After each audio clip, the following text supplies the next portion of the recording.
All right, Nick, we have a good injury update for the New York Jets. There's some big news on the horizon that everybody's going to make them feel a lot better. So we're going to let you get in that story into a moment, Nick. But before we get into that story, the Jets, there's been a lot of change up going on. It seems with a guy like Mike White at the quarterback position, the Jets are feeling a lot better than Zach Wilson was. And you could even see the difference this week. White dealing with a little bit of a rib injury as well.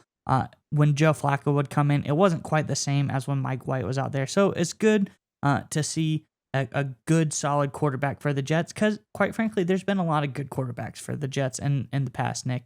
And that's what we want to ask Jets fans in the comments below. Let us know who's been your favorite Jets quarterback of all time. I know a lot of people say guys like Broadway Joe or somebody like that, but let us know who's been your favorite Jets quarterback of all time. Let us know in the comments below. But Nick, what's this injury update looking like for the Jets?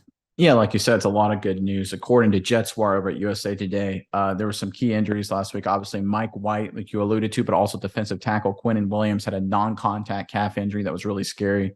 But according to Jets Wire, this report here, he was eventually taken to a locker room, talking about Williams here, and was ruled questionable return before eventually being ruled out with a calf injury, not a knee injury, which was a positive sign.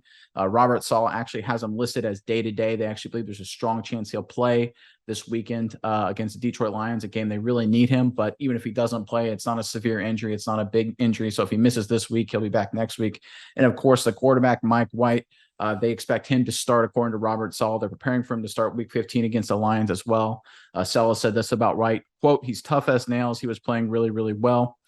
He did go to the hospital after the game. That was just a precautionary measure. He would later fly home with the team. So again, it looks like these two injuries, the Jets may have dodged a little bit of bullet there. I think the Quinnen Williams injury personally concerned me. We know how bad those non-contact injuries can look in a lot of cases.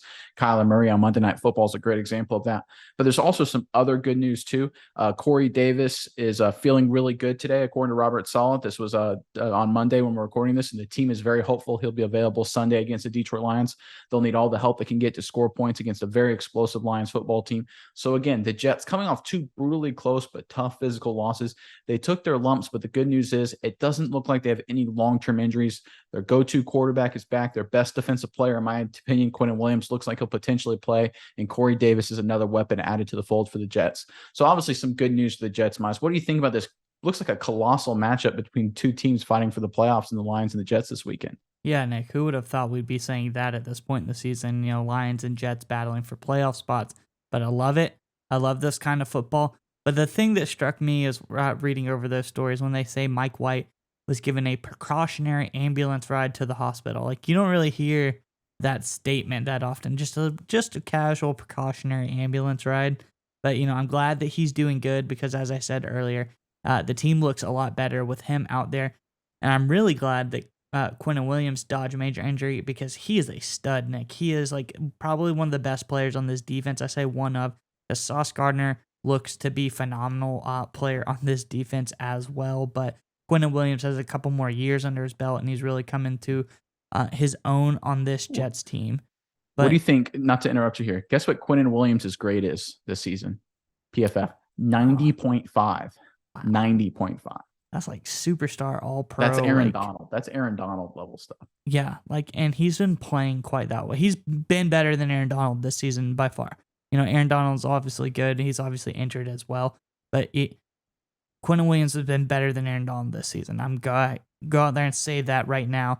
So, that's a pretty big deal for him to be looking to be okay. And then Corey Davis, he's a solid wide receiver for this team. So you like to have a guy like him out there as well. So everything's coming up aces for the Jets, Nick, against, as you said, big matchup against the Lions. The Lions have had a very explosive offense with Jared Goff as the trigger man as of late. So this Jets defense, it is extremely good defense. One of the best, if not the best defenses in the NFL at this point in time. So that will be an advantage to them. Strong defense to strong offense. That looks good. The Jets offense has been all right, and the Lions defense has been all right. So, I think this is a pretty fair matchup overall, strength against strength, weakness against weakness. So I'm really interested to see this game. This is a sneaky game for me this week. This is like a must-watch game. I think it's going to be really exciting football. Yeah, I agree. But one thing I want to talk about is like you talk about Salah mentioning Mike White's toughness, taking a precautionary ride to the hospital. Like like you said, that's almost unheard of. This is a guy that obviously that shot was brutal, but I'm sure Oh the only yeah. reason they took him to the hospital is because he was like, "Yeah, I'm fine, I can play." And the docs are like, "Dude, how are you talking right now?" Right. So it's like we got to put this guy to the hospital because this guy might go out there and try and play with a busted lung or something like that. And that goes back to the point we see with the Jets, how much the Jets players and fans and coaching staff love Mike White. It's things like toughness. It's things like fighting through injuries. It's things like, hey man, the only way you're going to take me off the field is if you have to send me to the hospital. It's those kind of things that build like a kind of legend around a player. We talked about Hmm. potential franchise quarterback for the Jets. This could be something brewing here for the Jets, something special with Mike White, especially if he gets a much needed win at home against a really good Detroit Lions team this Sunday. Doesn't remind you of a little bit, Nick? You ever seen the movie Invincible? Vince Papali, like There going you out and go. practice every day, getting destroyed. He's like putting 15 layers of tape around his ribs, and he like barely walk. And everyone's like, "Oh, you good?" He's like, "Oh yeah, I'm good. I'm good." That's what Mike White reminds me of. A guy that takes a hit and Mark keeps on Wahlberg. going.